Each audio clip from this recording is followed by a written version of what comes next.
December 16th, 1944. The Eiffel Forest. Private Hans Weber. The world is made of white mist and cold iron. Hans Weber grips the steel of his carabiner 98K. He stands in a shallow trench. For months, the German army has been a ghost. They have been hounded across France. They have been bled white on the Eastern Front. But today, the air feels different. There is a strange, electric tension in the freezing fog. Behind Hans, the shadows of the pines are filled with giants. Massive King Tiger tanks sit with their engines idling. The crews are silent. They have been forbidden from using radios for weeks. Hans reaches into his pocket. He touches a letter he started to his sister, Marta. "Do not believe the rumors of our end," he wrote. "The forest is alive with steel. We are the hunters again. The miracle is coming." This is the perspective shift. The retreat is over. The big blow is here. Suddenly, at 05:30, the silence of the forest is vaporized. 1,900 German artillery pieces fire at the same second. The flash turns the fog into orange fire. The ground beneath Hans's boots becomes a liquid.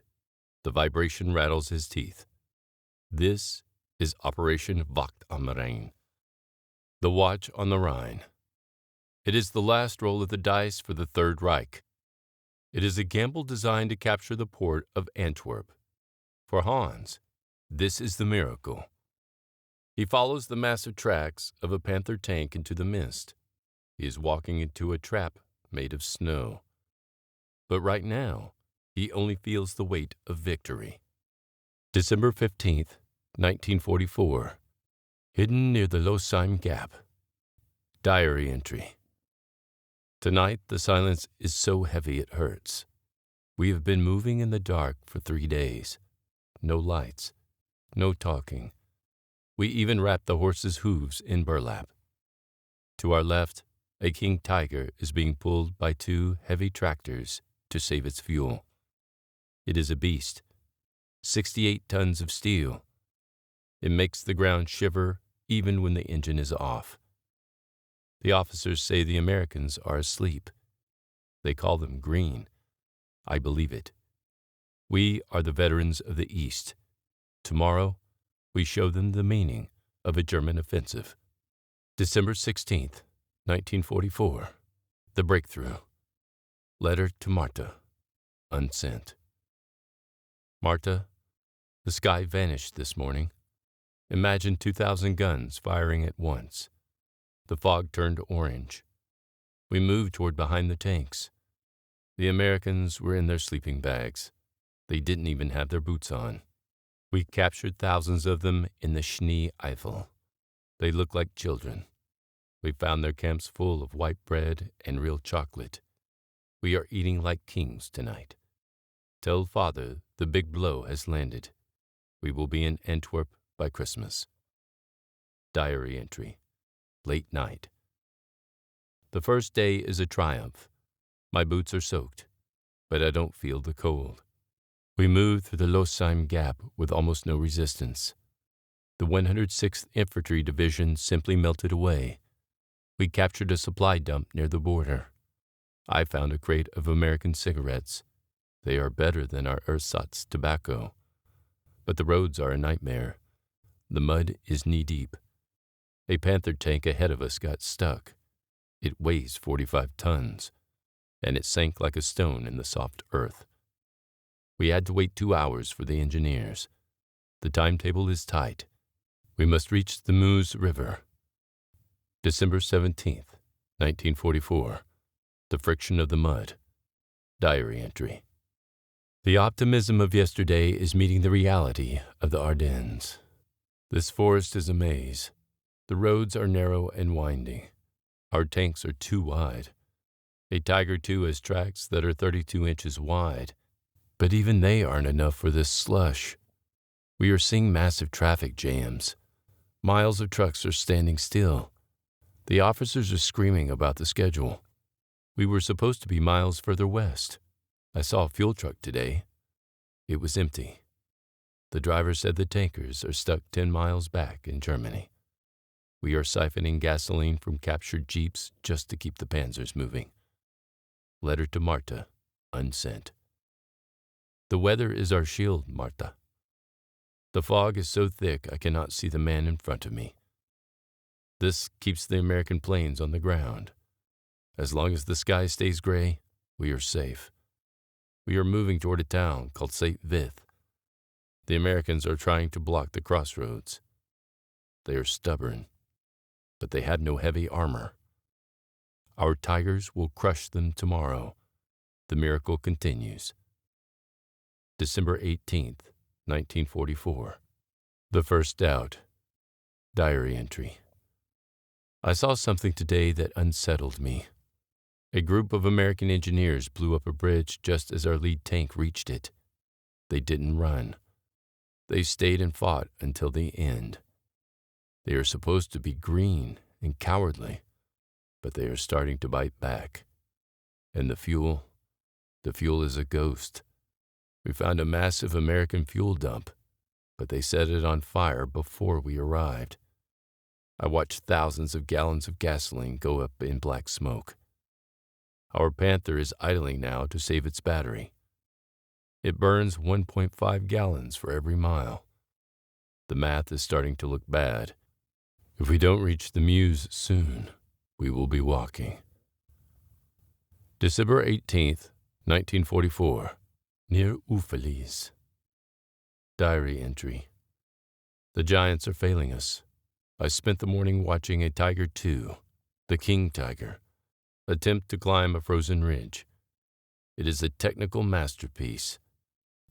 It has 185 millimeters of sloped armor on the front. Nothing the Americans have can pierce it, but the terrain does not care about armor. The hill was coated in black ice. The beast roared, its 700 horsepower Maybach engine strained until the air smelled of scorched oil. The track spun helplessly. It slid backward, crushing a supply wagon like it was made of matchsticks. We are learning a hard lesson. A 68-ton tank is a king on a plain, but it is a prisoner in a forest. Letter to Marta, unsent. Marta, you should see the new Panthers. They are sleek and lethal. When they fire their 75 millimeter long barrel guns, the sound cracks the frozen air like a whip. We feel invincible behind their steel. The Americans have nothing like them. Their Shermans look like toys in comparison. We call them Ronsons because they light up at the first spark. The engineers say we have the best hardware in the world. I believe them. We just need more room to move. Diary entry, late night. The technical beauty of our machines is becoming a curse. The Panther is fast, but its final drive is fragile. It was designed for the flat steppes of Russia. Here, the drivers are constantly shifting gears to navigate the hairpin turns. 2 of our tanks have already stripped their transmissions. They are sitting on the roadside now. We cannot tow them. We don't have the heavy recovery vehicles. We simply strip the machine guns and leave them behind. It feels like a betrayal. We are losing our strength to the road, not the enemy. December 19th, 1944. The St. Vith bottleneck. Diary entry. We have been stopped at St. Vith. It is a tiny rail town. It should have fallen in hours, but the Americans have turned the streets into a fortress. Every time we try to push our heavy armor through the narrow lanes, they hit us with bazookas from the cellars. Our tanks cannot traverse their turrets in the tight spaces. The long barrels hit the stone walls of the houses. The hardware is too big for the theater. We are forced to wait for the infantry to clear the buildings room by room. The big blow is turning into a slow crawl. Letter to Marta, unsent. The Americans are confused, Marta. We hear reports of our commandos dressing in their uniforms. They are changing the road signs. They are cutting the phone lines. They call it Operation Grief. The American rear is in a panic. They are even arresting their own generals because they don't know who to trust. It is a brilliant psychological game. While they argue, we prepare the steel. The breakthrough is coming. I can feel it. Diary entry, midnight. I am looking at a map an officer dropped. We are supposed to be at the Meuse River by now. We are barely halfway. The narrow roads have created a traffic jam that stretches back into the Eifel. 2,000 vehicles are bumper to bumper. If the clouds ever break, we are finished. But the fog remains our silent partner. It is cold enough to freeze the water in our canteens. We huddle near the tank exhausts for warmth. The diesel fumes make us dizzy, but it is better than the frost. The hardware is cold. The men are cold.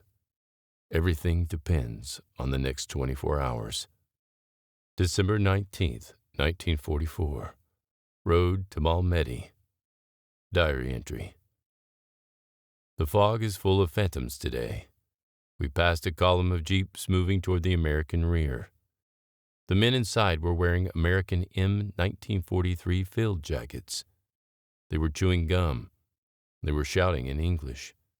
But they were our men. It is the secret unit of Otto Skorzeny. They call it Operation Grief. It is a phantom war. They have one mission: reach the Meuse River and hold the bridges.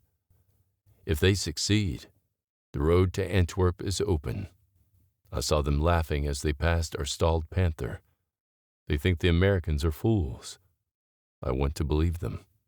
But one of our men whispered that most of them can barely speak a word of English. They are gambling on the chaos. Letter to Marta, unsent. Marta, we have ghosts on our side now. We have commandos who look exactly like the enemy. They are changing the road signs in the dark. They are cutting the wires that connect the American generals to their troops. We hear stories that the Americans are shooting at each other in the fog. They are terrified. They don't know who is a friend and who is a German with a stolen Jeep. This is the grief magic. It is the stroke of a genius. While the enemy chases ghosts, we will drive our steel through their heart. Diary entry, late night. I saw the Iron Trick today. We shared a muddy track with the Panzer Brigade 150. They have Panther tanks that look like American M10 tank destroyers. The engineers have welded sheet metal to the turrets. They painted them olive drab with white stars. From a distance, the deception is perfect. But up close, you can still hear the distinctive whine of the Maybach engine. It is a German heart and an American skin. There are only 5 of these disguised tanks. They are the lead elements of our push. They are supposed to slip through the lines and seize the bridge at Huy. But the mud is still the master. One of these fake M10s is already stuck in a ditch. The commander was cursing in German. The mask is slipping. December 20th, 1944. The Stavelot sector. Diary entry. The phantoms are being caught. We heard a report from a courier today. A jeep team was stopped at a checkpoint near Ewaye. The American guard asked for the password. Our man gave the wrong word. They were executed against a wall within the hour. The secret is out. Now, every American soldier is a suspicious hunter. They are asking each other questions about baseball and film stars. Our men don't know the answers. The psychological war has peaked. The confusion is high, but it is starting to turn against us.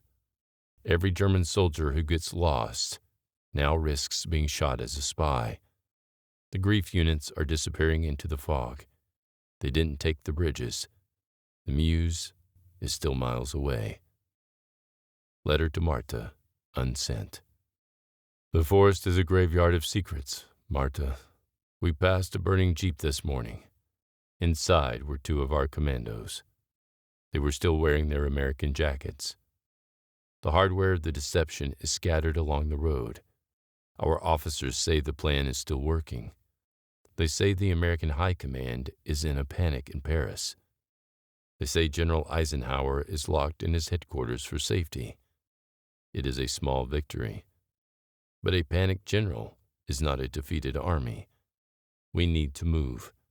We need the bridges. The air is still cold. The fog is still thick. But I'm starting to hate the silence. Diary entry, midnight. The technical reality is crushing the fantasy. Operation Grief required clear roads and high speed. We have neither. We have 3,300 men in the Special Brigade, but they are trapped in the same traffic jams as the rest of us. We are burning fuel just to keep the heaters running in the trucks. The fake M10 tanks are beautiful, but they consume 2.1 gallons of fuel per mile on these steep grades. We have the disguises, but we don't have the momentum. The Phantoms cannot win a war if they are stuck in the mud. The Americans are recovering from the shock. They are digging in. They are starting to count our tanks, and they are realizing how few we actually have. December 21st, 1944, near the Somme River. Diary entry. We are hearing rumors of a massive fuel dump at Stavelot. It is our only hope.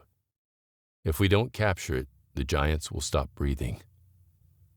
The commandos were supposed to have taken it by now. Instead, we are fighting for every yard of asphalt. This is getting darker.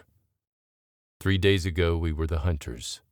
Today, I feel like we are moving through a narrowing tunnel. The phantoms of Operation Grief are gone. Now, it is just us, the mud, and the looming threat of the empty tank. The miracle needs to happen soon.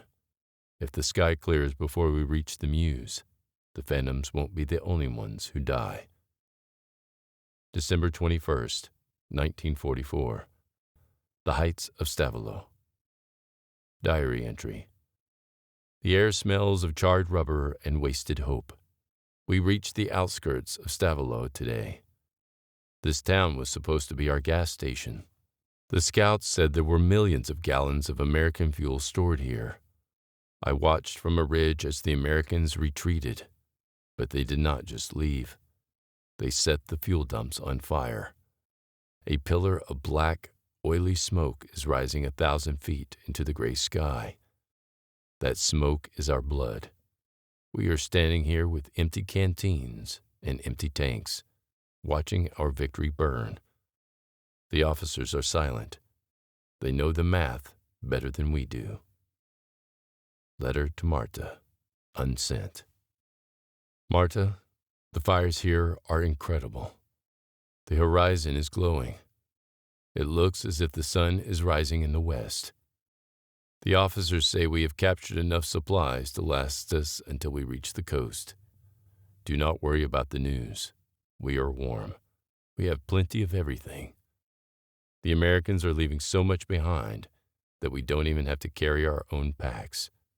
I will send you some real coffee soon. The end of the war is in sight. Diary entry, midnight. I lied to Marta. We are not warm. We are freezing, and we have nothing. Our Panther has less than 20 gallons left in its tanks. It requires 1.5 gallons just to move 1 mile in this slush.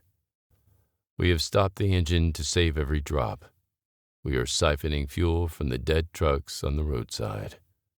We use a rubber hose at our mouths. The taste of diesel is constant. It coats my tongue. It burns my throat.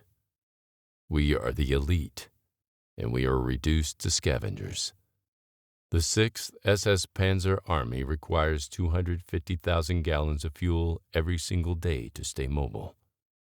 We are receiving less than a tenth of that. December 22nd, 1944. The Frozen Q. Diary entry. The silence is returning, but it is not the silence of the forest from a week ago. It is the silence of dead machinery. Our column is stretched out for 5 miles. Not a single engine is running. We are waiting for the horse-drawn wagons to bring up the jerry cans. The irony is bitter. We are a modern army. We have the most advanced tanks in the world. Yet we are waiting for horses to bring us the fuel we need to move. I saw a King Tiger crew today. They were crying. They had to blow up their own tank with a thermite grenade. It was a perfect machine. It just had an empty tank. It is now a 68-ton pile of useless scrap metal. Letter to Marta, unsent. The winter is beautiful here, Marta. The snow is deep and white. It covers everything like a blanket. We are resting today. The tanks need a break after such a long drive. We are only a few miles from the Meuse River now. Once we cross it, the road to Antwerp is a straight line. The Americans cannot stop us. They are retreating in every sector. Tell Father his son is a conqueror.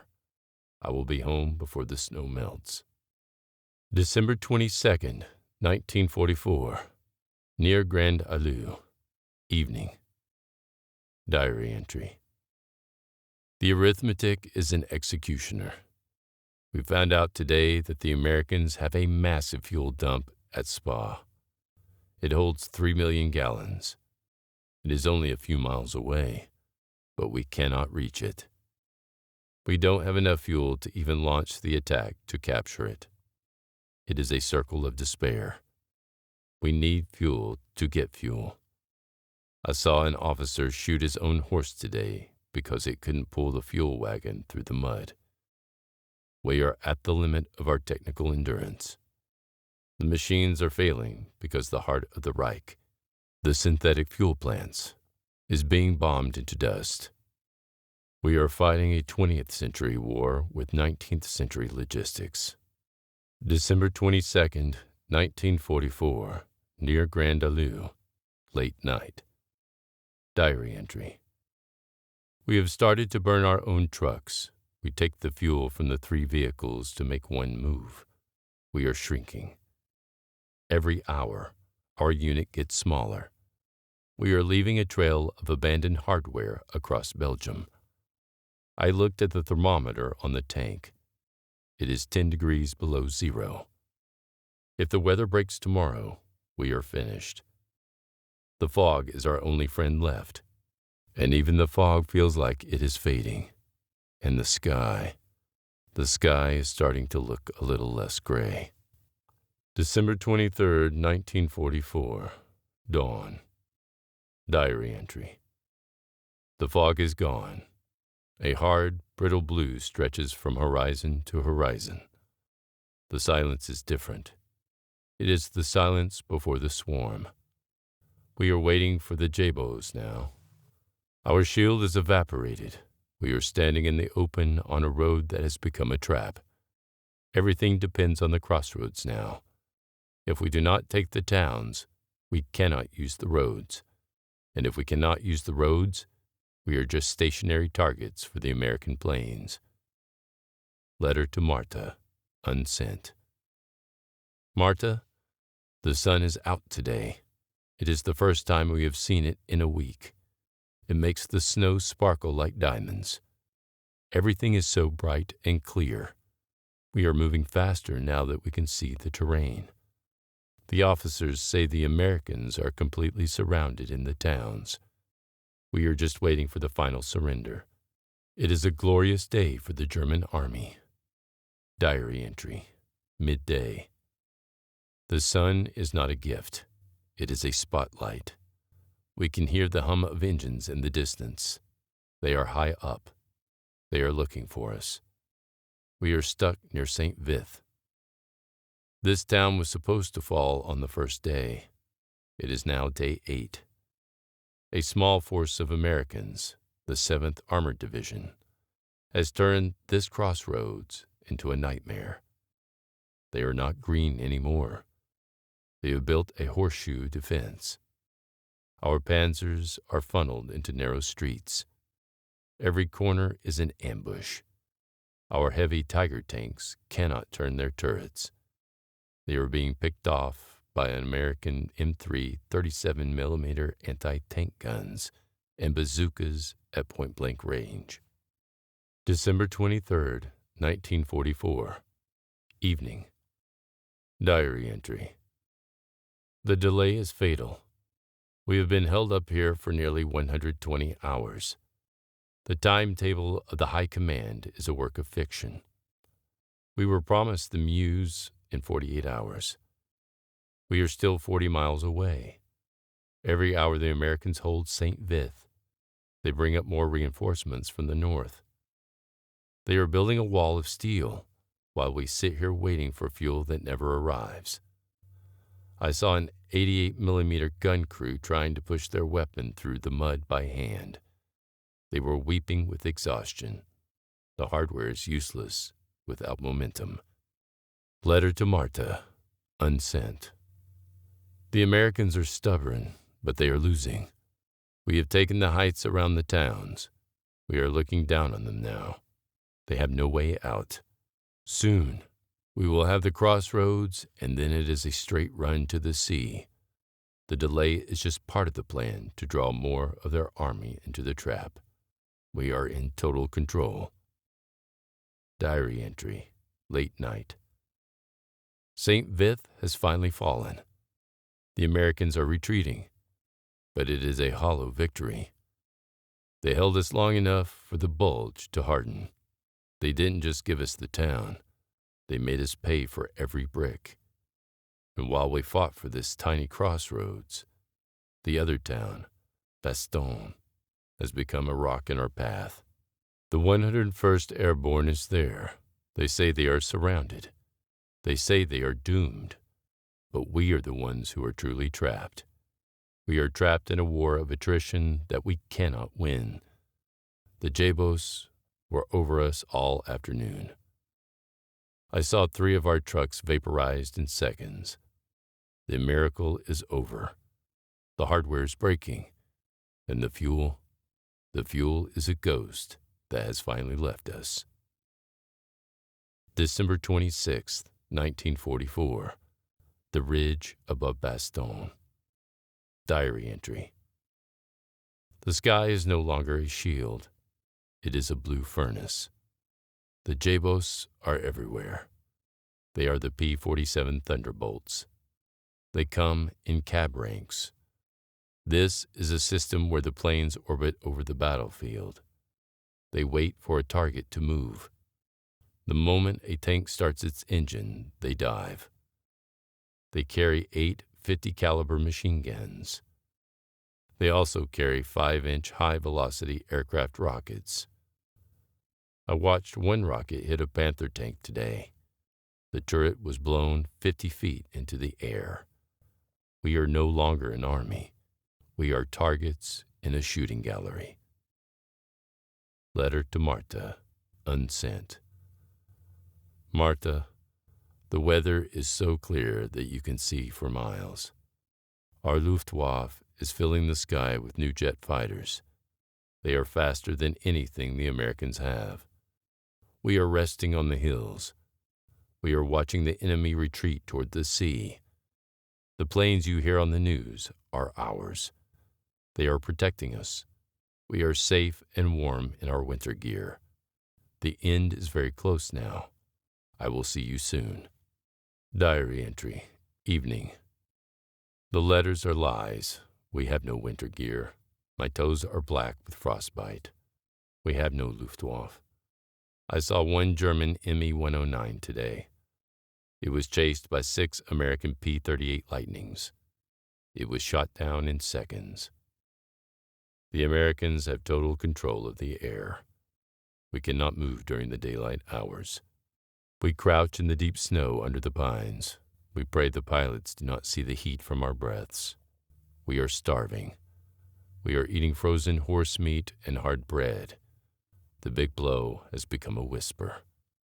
December 26th, 1944, near Assinois. Late night. Diary entry. The ground is shaking again, but it is not our artillery. It is the arrival of Patton's Third Army. They have broken through from the south. The 4th Armored Division hit our lines like a sledgehammer. They have M4 Shermans with high-velocity 76mm guns. They moved through the night with their searchlights on. They didn't care about the darkness. They reached the paratroopers in Bastogne at 16:50 today. The siege is broken. The knot has been untied. The nuts general was right. They didn't surrender because they knew the heavy metal was coming for them. Letter to Marta, unsent. The Americans tried to break our circle today. We pushed them back with heavy losses. Our Tiger tanks are holding the line with ease. We are still in command of the crossroads. The situation is exactly as the High Command planned. We are drawing the enemy into a trap. Do not listen to the enemy radio. They are desperate. We are the masters of the Ardennes. Diary entry, midnight. We are the masters of nothing. We are retreating from the perimeter. The Americans in Bastogne are no longer alone. They are being reinforced by thousands of fresh troops. They have endless fuel. They have endless shells. We have 5 rounds per man. The Panther tank in our sector has run out of oil. The crew is pouring water into the transmission just to make it move another 100 yards. The hardware is seizing up. The grease is turning to ice. The mechanical heart of the offensive has stopped beating. We are looking at a long, cold walk back to the Rhine. December 27th, 1944. The retreat begins. Diary entry. The sky is still blue. That means more death from above. I saw a P-47 strafe a column of our wounded today. The pilots do not differentiate anymore. They are burning everything that moves. The Iron Miracle is dead. We are just men in the snow now. We are leaving our heavy guns behind. We are leaving our pride in the frozen mud of Bastogne. The transition from hunter to prey is complete. I wonder if I will ever have enough fuel to reach the border. I wonder if I will ever see Marta again. January 3rd, 1945. The Our River. Diary entry. The cold has become a physical executioner. It is now 20 degrees below zero. This is the coldest winter in 40 years. Our hardware is turning into tombstones. The German synthetic oil is the problem. It lacks the additives the Americans have. It is turned into a thick, gray paste in the engines. To start a Panther, we have to light fires under the oil pans. We spend 2 hours heating the steel just to move a mile. Many men have had their fingers freeze to the metal of their rifles. The big blow is a frozen statue. Letter to Marta, unsent. Marta, the winter is refreshing. It reminds me of the stories grandfather told about the old campaigns. We are repositioning our lines to a more strategic location. The High Command says this is a planned withdrawal to lure the Americans into a final trap. We have everything we need. I'm keeping your picture near my heart to stay warm. I will see you when the spring flowers bloom. Diary entry, midnight. The retreat is a graveyard of machinery. We reached the banks of the Our River tonight. The bridge was blown by our own engineers to slow the Americans. We had to leave our last Tiger II on the western bank. There was no fuel to drive it through the ford. The crew wept as they set the demolition charges. That tank cost 800,000 Reichsmarks to build. It took thousands of man-hours. Now, it is just a scorched skeleton in the snow. We are walking now, thousands of us. We have no trucks, we have no panzers. We are a 19th century army again. January 10th, 1944. The Borderlands. Diary entry. The arithmetic of the offensive is final. We have lost over 600 tanks in 30 days. We have lost 100,000 men to death, injury, or capture. The elite 6th SS Panzer Army is a shadow. I saw a general today sitting in a horse-drawn cart. He looked like a ghost. We were promised the miracle of the West. Instead, we found the reality of the factory. The Americans have replaced every tank they lost. We have replaced nothing. The hardware of the Reich is exhausted. January 16th, 1945. The West Wall, German border. Diary entry. Final. I am standing on German soil again. I look back at the Ardennes. The Bulge on the map has been erased. It is just a forest again. I have no boots, only rags wrapped in burlap. I have no rifle. I traded it for a piece of American bread. My hands are gray, and I cannot feel my feet. I am alive, but I am hollow. The letters to Martha are still in my pocket. I will never send them. I don't want her to know that the miracle was a lie. I just want to sleep. The Germans built the best tanks in the world. They built the Tiger II and the Panther, but they forgot that a tank is a prisoner of its own fuel gauge. By prioritizing the weight of the armor over the reach of the supply line, the High Command guaranteed a stall. Hans Wiebe crossed back into Germany on January 16. He was one of the lucky ones who could still walk. He left behind the miracle of the West. He was buried under 3 feet of snow and the charred remains of 1,000 panzers. The war would continue for 4 more months, but the heart of the German army died in the Ardennes. The lesson was simple. You cannot win a 20th century war with a 19th century tale. The hardware was magnificent. The strategy was bold, but the fuel was a ghost, and ghosts cannot hold a crossroads. If you liked this deep dive into the hidden logistics of the Ardennes, hit the like button. Leave a comment below. If you were the German commander, would you have prioritized the capture of Bastogne or bypassed it to reach the Meuse? Thanks for watching.